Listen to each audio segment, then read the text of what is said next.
Hello, my name is Brant Hunt. My channel is Discerning What is True. Today is the third day of January 2024. Let me set my recording here. And so this is again, like I said, January the 4th, 2024. Going to be reading chapter 5, which is called Crossing, from the book called The Egyptian Miracle. That is the wisdom of the temple. This is part 2 of the book. And this is chapter 5, like I said, the crossing. I may also do chapter 6 since both 5 is a shorter version, short chapter. So we'll see how that goes. If it is, I'll name the chapter 6 also. Thank you for being here. And again, this work is done by Rene Schwaller. So we're going to get into the book here. And hopefully tomorrow we can talk with Phil about some things in here, because he's read Schwaller's work, and we can discern what these what we call the pictures that the Egyptians have here that are key, so that we can understand even more. So let me get to the point here. Okay.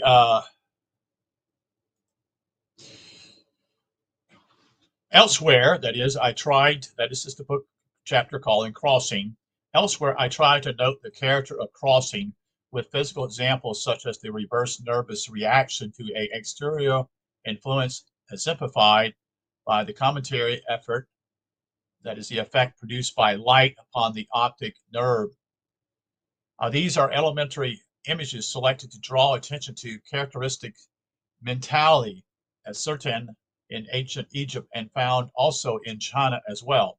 A mentality typical the expression of wisdom addressing its disciples. The cross is an A and W, and the brazen serpent on the cross gives life. Man crucified in space of anthropocosmos.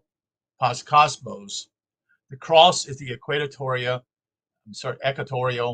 plane of a body in revolution around itself.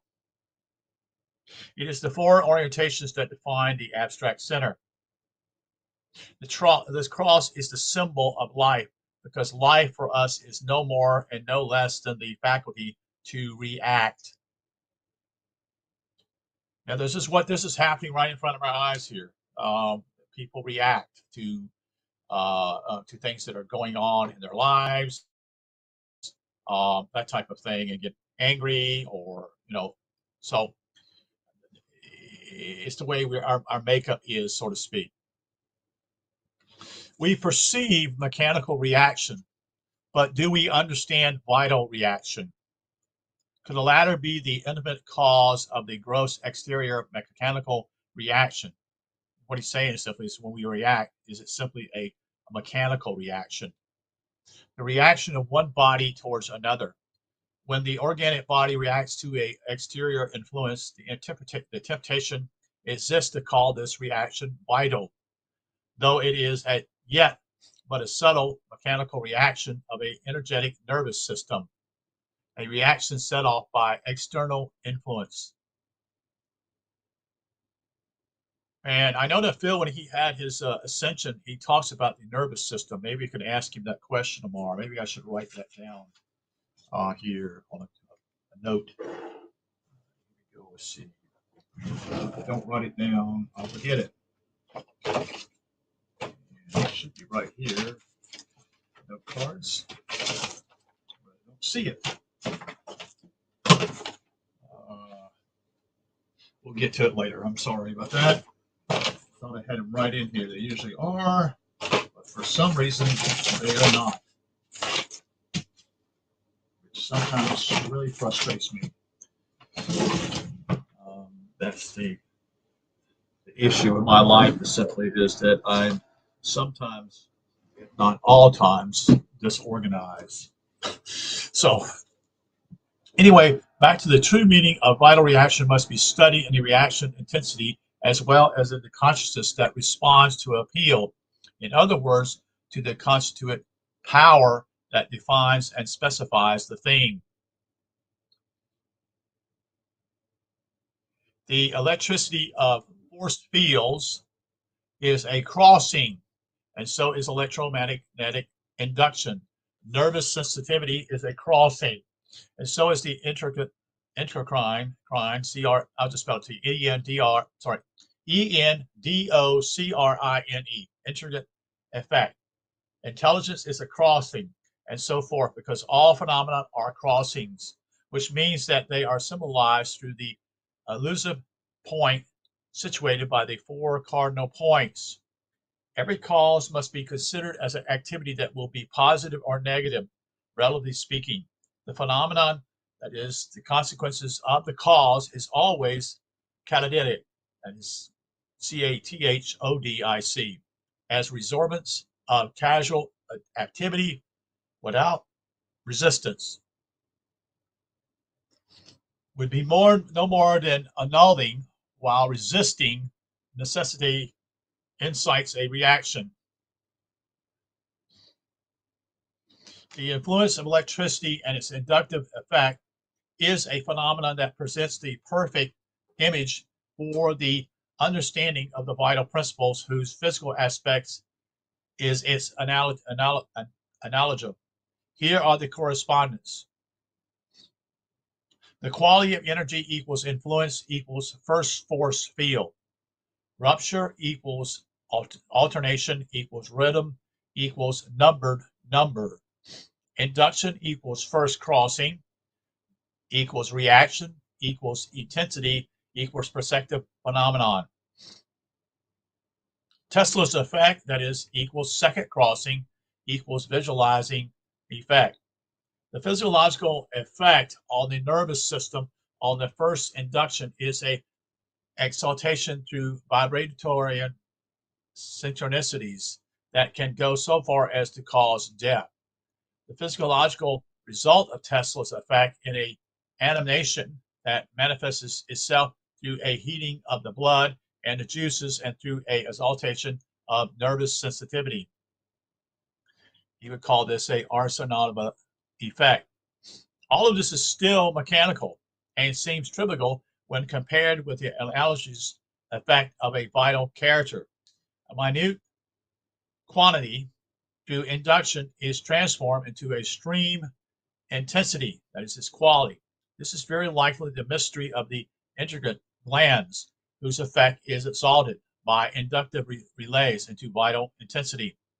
Every perceptible ascertainment is the effect of a crossing, that is a induction of the nervous flux, which in itself, through the assimilation of nourishment, is already the effect of a first crossing. The human body is crisscrossed and surrounded by flows of energy that are the true channels of life. These are the vital arteries that the ancients referred to as, looks like MTW here, or MLW. MLW, I don't guess that's what it looks like to me. And that our physiologies wrongly believed to be blood vessels. These notions are indispensable for the interpretation of correspondence and orientation indicated through the joints of the stones in the representation of the pharaonic temple. The universal principle of crossing, the cross, is applicable throughout all of pharaonic pharaonic thinking. It is the vital clue to all appearance in the universe. The reaction principle is applied in esoteric symbology. Its necessity is dictated by the fact that an intellectual, that is a non-situated definition, is impossible. Hence, there must be an evocation of this definition, and it must be brought about through reaction. It cannot, however, be described without being situated in time and space. In other words, without being, that is fixed. By its static and concrete character, the symbol being synthesized, or synthesis, I should say, evokes the functional and quantitative ensemble whence in results. It evokes a definition that cannot be situated on a vital plane. This mode of thinking is the key to pharaonic mentality. It is similar, furthermore, to the mentality of the ancient Chinese. This is the spirit in which the architectural writings of the temple must be considered, the transparencies as well as the mediates in calculations and the musical phenomenon of harmonic relationships. These relationships are analogous from a vital point of view to the crossing of the head with the body and of the organs of the head with the organs of the body, such as the ovaries with the eyes, or the vital centers of the brain with the arms and legs. The crossing that can be figuratively transcribed by X as a mirror image in the crossing of the scepters of the mummified pharaoh is in reality a spiritual function and analogous to the neutralization of an acid by a base forming a salt. It is the essence of the phenomenon, the cosmic law that must serve as guide to thought on all occasions. Alternation appears as a compensation, alternation of growth in length and volume, in front and back limbs, alternations of tides, alternations of waves, alternations of life and death. All existence is manifested by alternation. This is the appearance of the world of phenomenon, which really is a crossing, and the crossing is for alternation. What musically harmony is for sound. The true sense of the crossover is the alternation of the visible with the invisible, of the abstract with the concrete, of the actual with the virtual. We see the one, we ascertain it with our senses, but we do not perceive its complement. It is this relation which is A and W, the all. All the images and analogies imaginable have but one aim, to evoke a consciousness, unformulated or impossible to formulate, of the real sense of crossing. The tangible evokes the intangible through the negation, that strange affirmation of an unformulated certitude which is negation. This is the mysterious mirror, which along the vertical reverses right and left, then horizontally reverses above and below.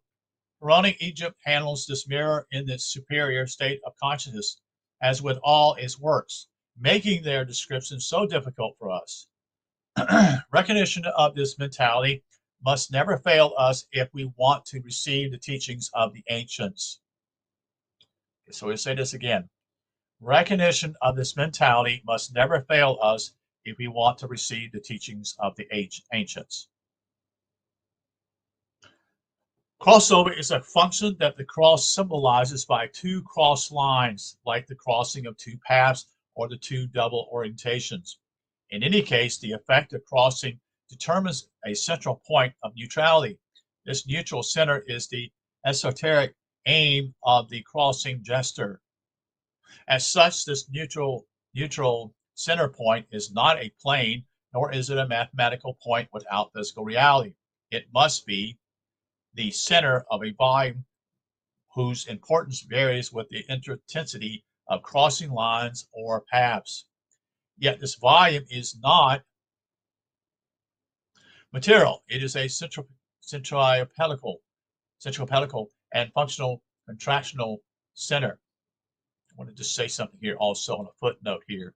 When he says this word here, alternation is called vibration in our day, the physical wave, although this description only sidetracks the vital sense of the physical phenomenon.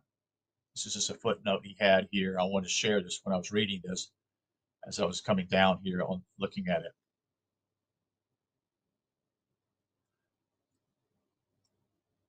So the neutral center can be compared to the neutron of the atom, a magnetic center that holds the entire edifice in equilibrium.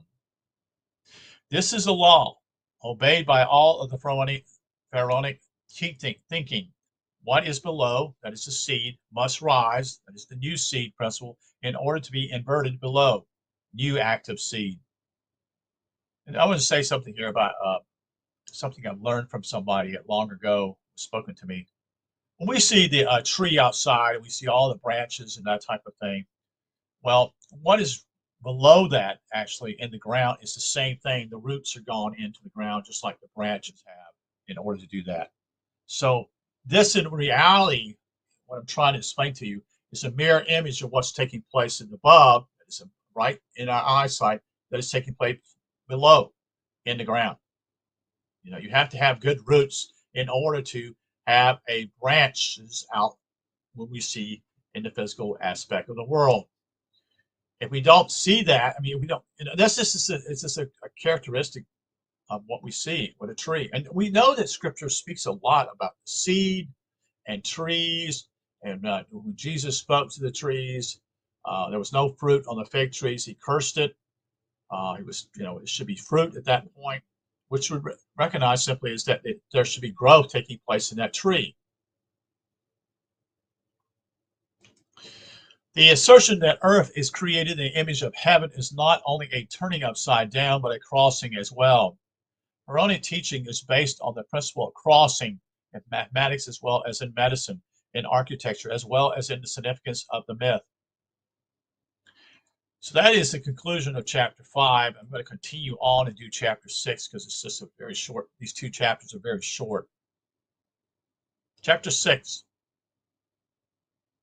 This is the introduction to the temple architecture. As an archaeological and philological discipline, classical Egyptology is directed as specialists. The knowledge implied in the observed facts, however, provides a teaching that addresses itself to a public interest in the causes of life. The Pharaonic Empire, with its writings and myths and with all its essential elements, persisted during millennia. It can be rightly assumed that the thought underlying its particular structure must be of an ageless solidity. The reality expressed by this thinking should be that the fact as pertinent to the present as our latest discoveries in microphysics might be.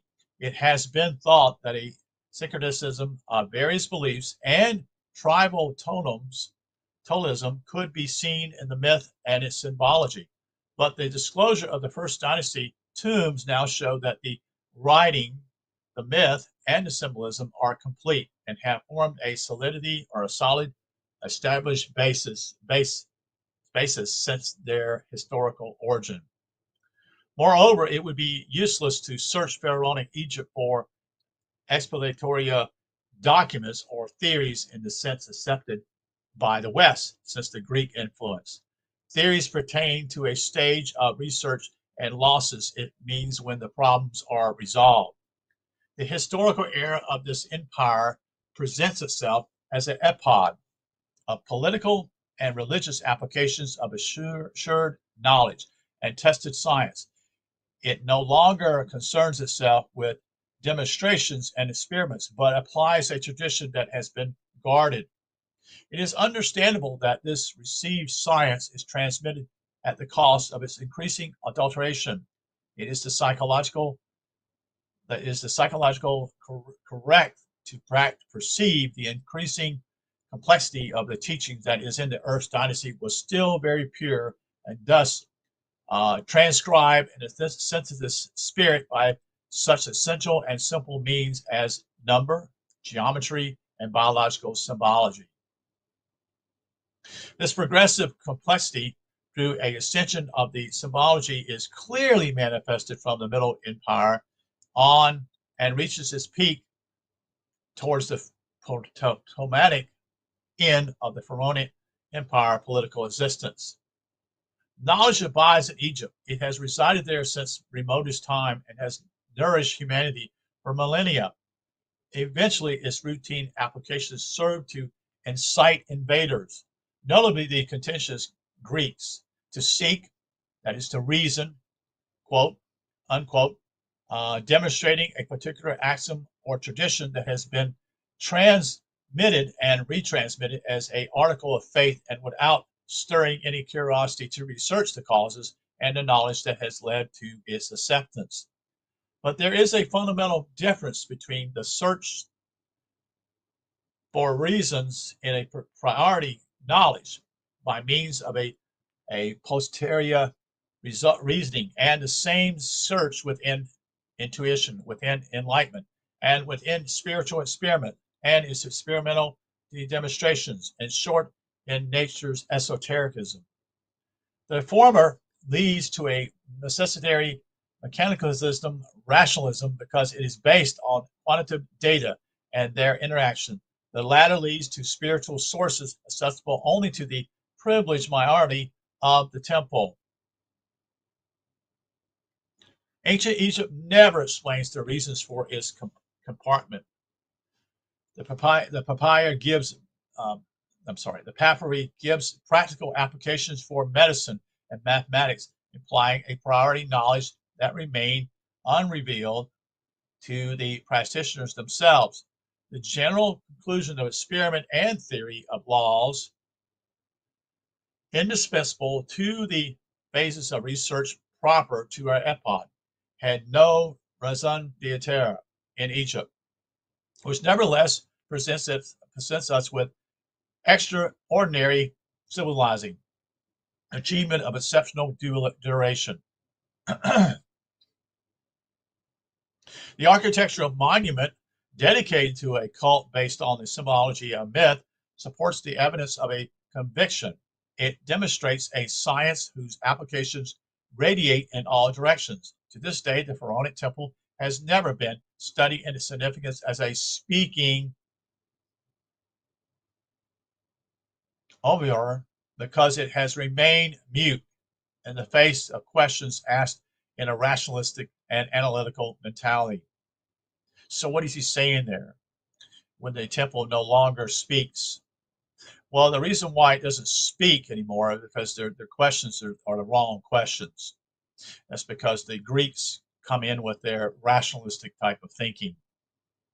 And that's not the way it works in Egypt. So, in other words, what's happening here,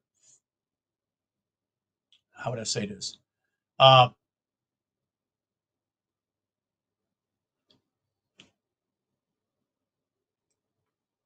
Unless you come up with the right questions, you're not going to get the right answers. How about that? Okay. And that's the problem with that. And this is why Schwaller himself took time with his wife, like I said, for 15 years, being at the temple there and researching every bit of the information they could do. Because he wanted to know. Most people came there for 6 months or a year, such and such, and said, oh, okay, we got this, that, take off, went back to wherever they came from. But him and his wife was also a brilliant lady. She's written books also. And he spent that time there. He felt it was that important to get that out to the public. And he's also what we call, he doesn't fit in. He's not what we call a part of the other Egyptians, the Egyptologists that came along and they basically didn't get the answer they were looking for. I mean, they got something, but it was on a different, what I call a charade type of thing. In other words, it wasn't on a deeper level. Gnosis can only be synthesized. Accordingly, it can be intelligibly transcribed by the architectural monuments alone in Egypt. The similarities of plane and volume that permits such transcription is completed by the symbology of the writings, the image, and the statuary. To this, it is added the entire architectural grammar representing by the shape of the stones, the blocks, the joints, their overlapping, the transparencies and transpositions in the walls, is subtle grammar where the finishing of a carving or its unpolished aspect, the absence of essential parts such as the eye or the navel or the inversion of left and right come to play the roles of accents, the declinations and conjunctions and conjunctions. Being consecrated to a specific principle, an Egyptian temple becomes what we would call a library. Yes, a library. It's also legally etymologizing all that can be known about its subject. This is what results from our study of the Temple of Zelazar, a affirmation we shall undertake to prove through the facts presented in this book, that is the temple of man, which is in the development and communication continuation of the temple of man. So anyway, just overstepped here. Simultaneously, of planes and volumes and similarities of completeness, commentaries is the only possible description for esoteric teachings. It is impossible to reduce the spatial form to a description in the plane, to a rational description with logical connections, unless we have recourse to literal parables, which would only be adding yet another enigma to the architectural one. The link between the variety of given elements must be made intuitively. This is particularly true for a work like the temple at Phonia, where long parentheses, the wrong parentheses needed to lend precision to thought, because seem to divert us from the subject. From the architectural readings, all impressions experienced upon entering the structure must be taken into consideration.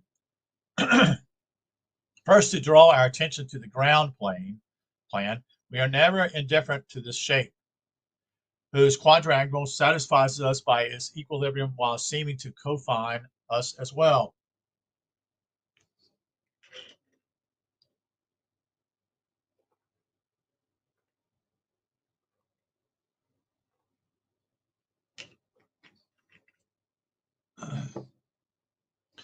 There is a great difference of impression between a square and a elongated rectangle. We are immediately disconnected upon entering the round chamber. No, that's not disconnect. That's disconcern upon entering the round chamber of a tower, for example. As for volume, a low ceiling crushes us, while we breathe in a room whose ceiling is of harmonious height. In spite of ourselves, the high vault elevates our gaze. Thus, the simple ground plan combined with a volume speaks to us, and this combination can be used initially to find an expression without appeal to reasoning. It speaks to the feeling resulting from our living relationship to the living millennial through its form. This is art, you see, in its purest sense, expressed in a voice we cannot transcribe in vocals.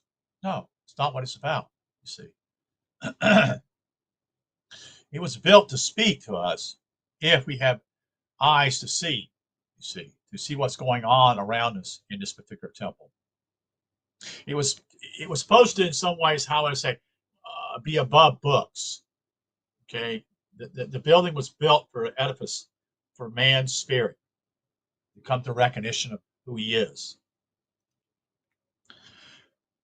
In the same way, the palm reader and the graphiconius, for example, attempt in vain to formulate a system that would give scientific backing to their practice.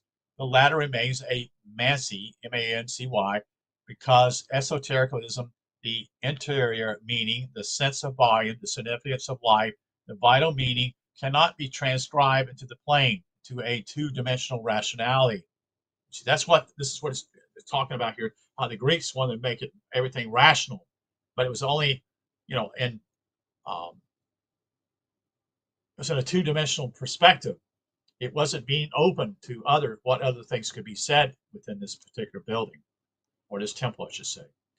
It is well known geometric impossibility to cover a plane surface in a continuous manner with pentagons, while in space such pentagons adjust themselves to form a dodecahedron.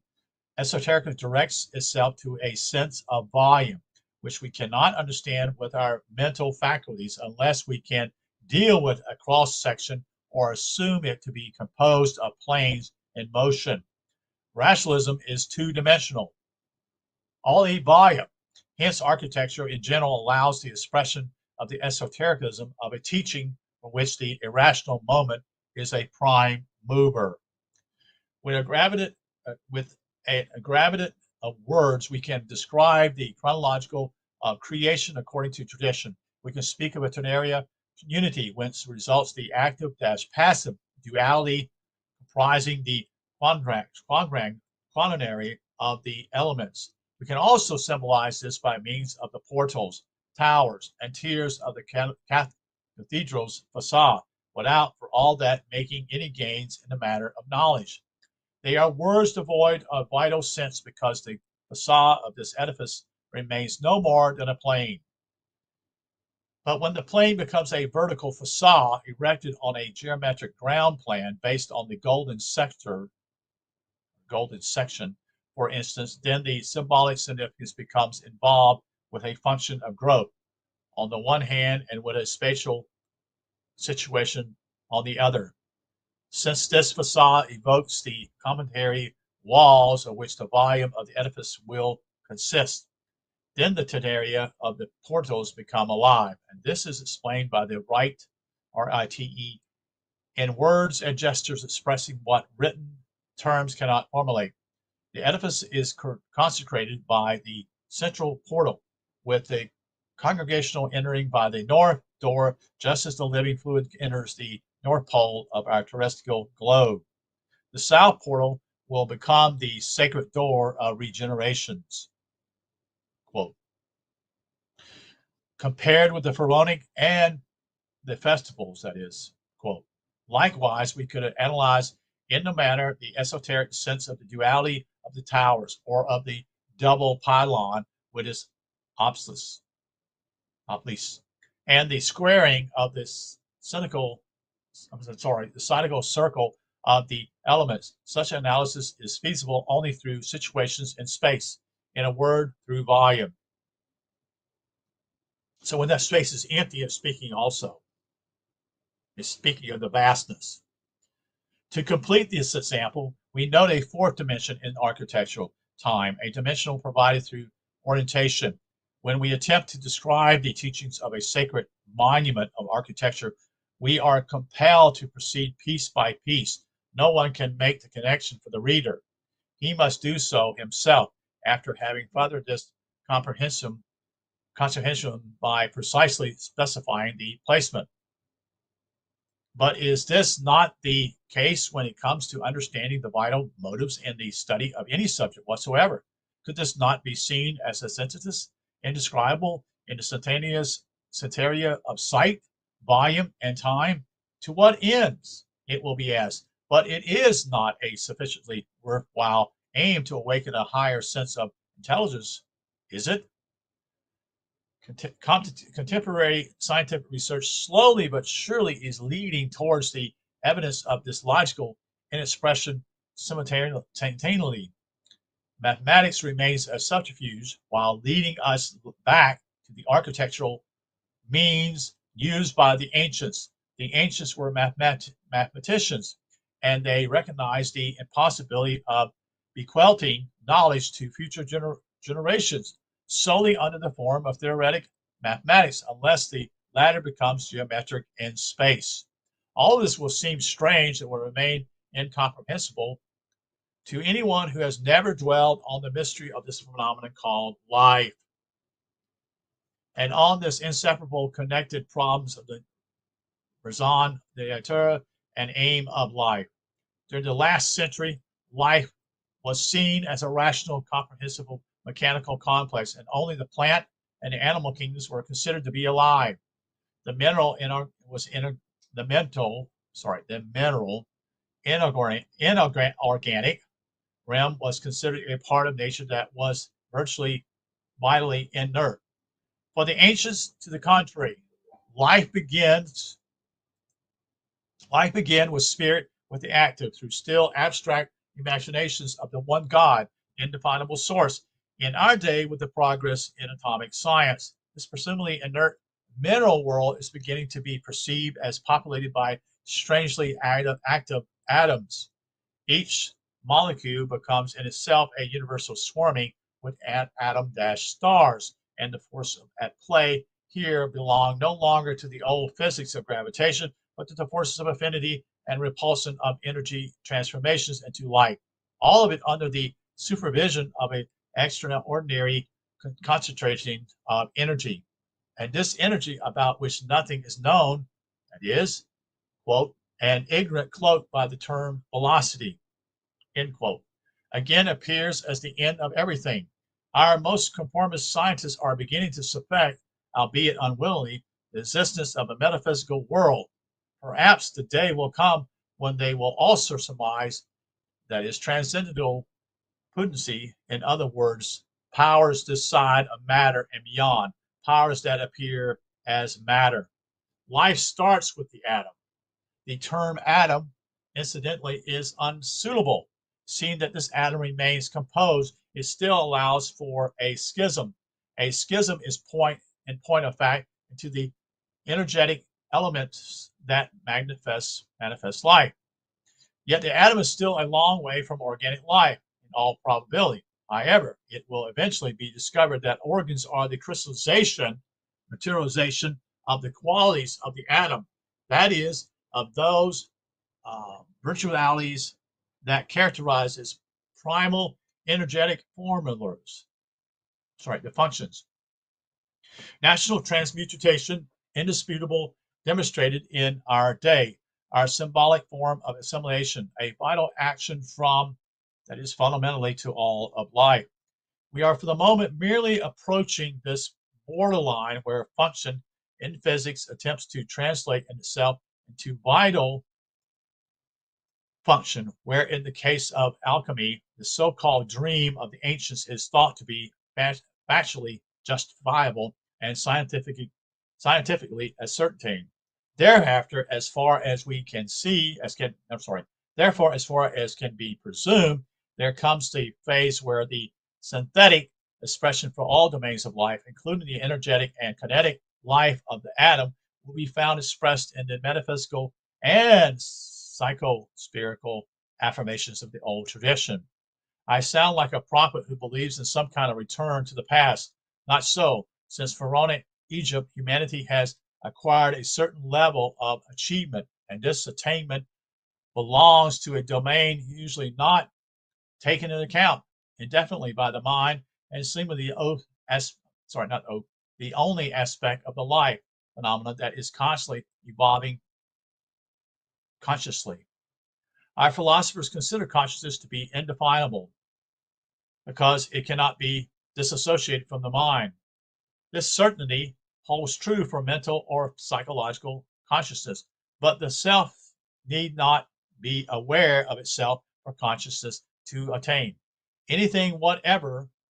By the very fact of being in its ego, it is qualified. It holds in itself its own temporal, spatial, and functional definitions. A molecule chemical affinity is a selective function and therefore a first form of consciousness that will make the evolutionary path until an organized being. It becomes psychologically consciousness. Now the molecule chemical consciousness manifests as a functional global consciousness of the potential of the atom energetic grouping.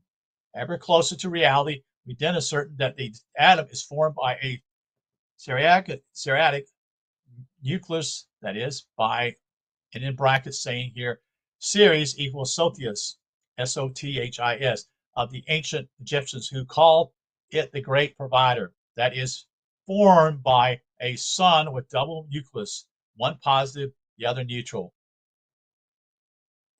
surrounded by 7 actual or virtual levels, K to Q, of negative particles, each with its own rotation, turning at enormous speeds around the nucleus in a variety of elliptic orbits, subject to precessions that incline the planes of the orbits in all directions, creating magnetic fields. In short, this atom is a universe for whose calculations our mathematicians no longer suffices. From the moment that identity of nature and function exists, there no longer is large or small. If a telescope is needed to establish the one and a microscope to observe the other, it seems that we need a spiritual vision as well, as the senses can no longer ascertain the reality of facts in their complex simultaneously. So what he's trying to explain here simply is that we have to use what we call mechanical types of tools to see far away, and also using another type of tool, which is a microscope, to see within. And even that, we're not able to get the whole picture. In short, the atom of mechanics of mathematicians and engineers leads us straight towards anthropocosmos. This means that we will find in the constituted forces of matter virtually dispositions analogs to what is manifested in the final aim of this universe, an aim that for us is man. Life first appears in the atom, then passing through man as he is at present. It strives to become the ultimate man of cosmic consciousness. Our progress in relation to a very small minority of privileged persons with access to the mysteries of ancient temples lies in the possibility that a large part of humanity is now able to ascertain and to understand the existence of this reality. The temple in man has expanded. I envision existence as caused by a schism or separation within itself of a incomprehensible unity. Then, how tum of pharaonic cosmology, being of the same nature as none, nun, the chaotic primordial waters, coagulates the latter in order to appear as atom, the original Adam, Adam. Atom manifests under the form of the Ogdoad, Ogdoad, the four elements themselves double, male and female. Thus the Heliopodian mystery symbolizes the creative function of this fire, which is in Memphis, falls into earth and becomes the Luciferian plot, PTAH, generate fire, and at the same time destructive fire, Sethian and Horadian. Life, realization, is to become conscious of oneself. Then the aim of life is cosmic consciousness, the consciousness of the all, beyond transient and mortal contingencies. To accept and to attempt to fathom this, the teachings of all reveal religions. This is worth living for. And that's the end of chapter 6 at this moment. And I'm going to conclude that. And then there's I have 3 more chapters, 7, 8, and 9. I'm going to try to get these done today since I've got time. So thank you for being here. Appreciate you listening. Again, this is chapter 5 and chapter 6. Chapter 5 is dealing with what we call the crossing.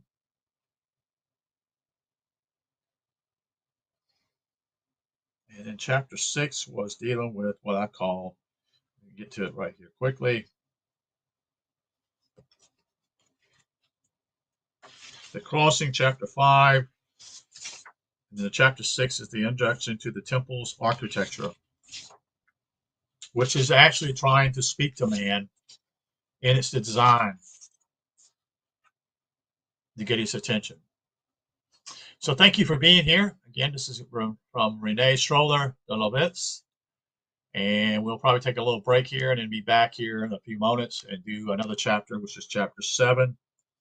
And then we'll see how long that chapter is, which is, we'll see, I don't want to make it too long for everybody, but then I don't want to make them too short.